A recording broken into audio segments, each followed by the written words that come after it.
네, 시장 기술적인 포인트 짚어보겠습니다. 김종철 프로증권의 김종철 소장 연결을 합니다. 안녕하세요. 네, 안녕하세요. 네, 2월이 들어서도 시장은 좋지가 않습니다. 특히나 미국 증시 2월 들어서 아주 큰 폭의 하락으로 또 2월을 출발하면서 월봉으로도 미국도 그렇고 우리도 그렇고 음봉을 기록하고 있는데 먼저 비교 분석을 해주신다면 어떻겠습니까? 네, 일단 우리나라 시장이 상당히 좀 안 좋게 계속 주가가 흘러가지고 있습니다.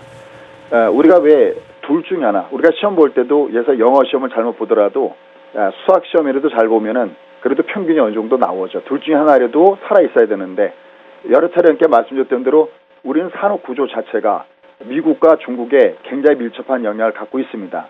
그래서 그동안에 이제 중국 증시가 별로 안 좋았어도 미국이 어느 정도 받쳐줬기 때문에 두 개를 더해서 평균값으로 우리나라 증시를 보면 그냥 보편적이다라는 말씀을 드렸어요. 근데 중국이 제대로 올라가지 않는 상태 속에서 미국마저도 주가가 내려가다 보니까 우리나라 증시가 여전히 약전상을 보이는 이런 상황입니다. 그래서 일단 무엇보다도 미국 증시가 얼른 좀 밑에서 좀 반등을 줘야 되는데 지금 아쉽게도 2월 달에 월초 중심으로 해서 주가가 하단으로 내려가고 있습니다. 잠깐 그래프 보면서 설명을 좀 보여드리도록 하겠습니다.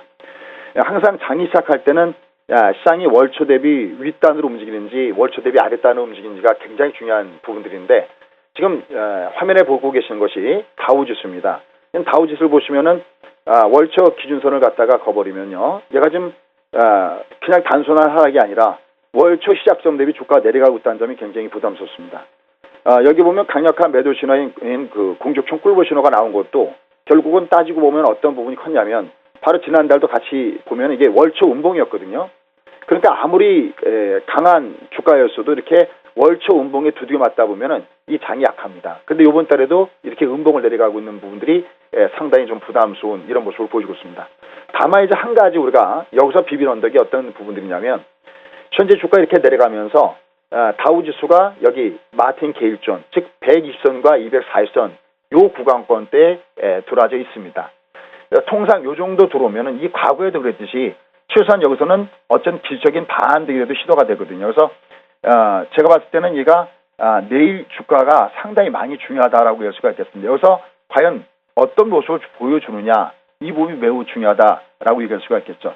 대신 이제 여기서 중요한 것은 뭐냐면 좀 주가가 약하게 들어주는 건 의미가 없고요. 항상 밑에서부터 각도가 가파르게 내려가 주면은 이게 강하게 올라가줘야 됩니다. 그래서 그냥 기본적으로는 이 120과 240선에서 소위 마틴게일존에서 반등을 주는 거가 첫 번째 관건이고 그때 그 반등이 얼마나 강하게 들어오는가 이걸 좀 점검해 줘야 된다라고 판단됩니다. 그래서 이제 국내 시장을 보시면은 국내 시장은 앞서 설명드렸던 대로 장이 굉장히 안 좋습니다. 이건 여러 차례 이렇게 말씀드렸던 것 같은데 벌써 석 달 전에 여긴 지금 현재 공족형 꿀벌의 매도 신호가 나온 다음에 한 번도 얘가 지금 매수 신호다운 모습을 보여주지 않고 있습니다. 그럼 이 시장이 이게 살아나려면은 우리나라 시장 같은 경우는 딴 거보다도 외국인들의 매매 플레이가 굉장히 중요합니다. 이 중에서도 외국인들의 선물보다는 웹도덕 현상, 다시 말씀해서 파생이 현물을 좌우하는 이런 현상이 굉장히 극심한 것이 국내 증시이기 때문에 외국인들의 선물 매매가 들어와야 되는데 얼마 정도 들어야 되냐면 최소한 하루에 5천 개 이상이 들어와 줘야 됩니다.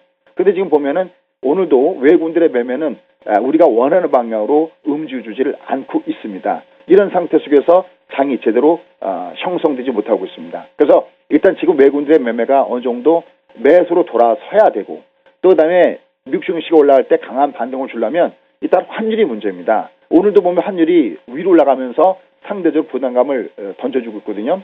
물론 환율이 올라가면은 이거 수출 기업체들한테는 상대적으로 가격 경쟁이 생기면서 긍정적이지 않느냐 이렇게 해석할 수가 있겠는데 동전의 양면이에요. 그런 면에서는 긍정적인 부분을 해석할 수 있겠지만 순수하게 주시장으로 바라봤을 때 과거 통계치 보면 그로 인한 긍정적인 효과보다는 오히려 돈 가치가 떨어짐으로 인해서 외국인들의 매도가 강하게 형성됐다는 점에서 일단 먼저 환율의 안정 여부가 가장 먼저 중요하다. 그래서 체크 포인트는 환율이 어느 정도 안정되는가 여부 이 부분이고요. 그 다음에 중국 증시와 미국 증시의 합의 증시에서 국내 증시가 움직이기 때문에 하루속히 미국 증시가 다시 월 양으로 들어오는가의 여부를 봐야 되겠고 지금처럼 월 매매 구간이라면은 우리가 알고 있는 대로 절대 무리한 매매 전략은 아직까지는 타이밍상으로 아니다 이렇게 얘기할 수 있겠습니다. 네, 그렇다면 2월 전반적인 전략을 세우는 시점에서 필요한 원포인트 레슨은 어떤 게 있는지 간략하게 정리해 주시죠. 네, 가장 중요한 것은 다른 거 없습니다. 항상 상대 강도입니다. 그래서 포스트잇에다 붙여놓고 컴퓨터에다 붙여놓으시면 됩니다. 상대 강도 잠깐 보시죠. 상대 강도 보시면은 상대 강도라는 것은 코스피와 코삭을 놓고 어디가 양의 방향으로 움직이느냐라는 거거든요.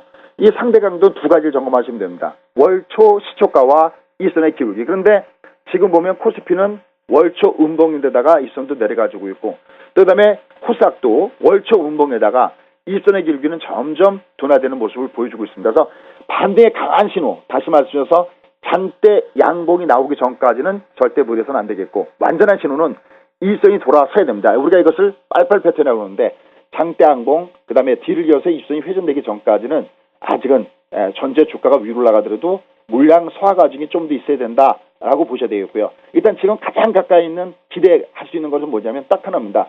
다우가 현재 마틴겔이 있기 때문에 여기서 어떠한 반등의 모습을 보여주는가, 이걸 점검하시고, 당분간은 역시 종목 중심의 일부 슬리마 장세 외에는 전체적으로는 공격적인 매매는 아직은 다소 좀 보셨다가 하셨으면 좋을 것 같습니다. 네, 김종철 프로증권의 김종철 수장이었습니다. 잘 들었습니다. 네, 감사합니다.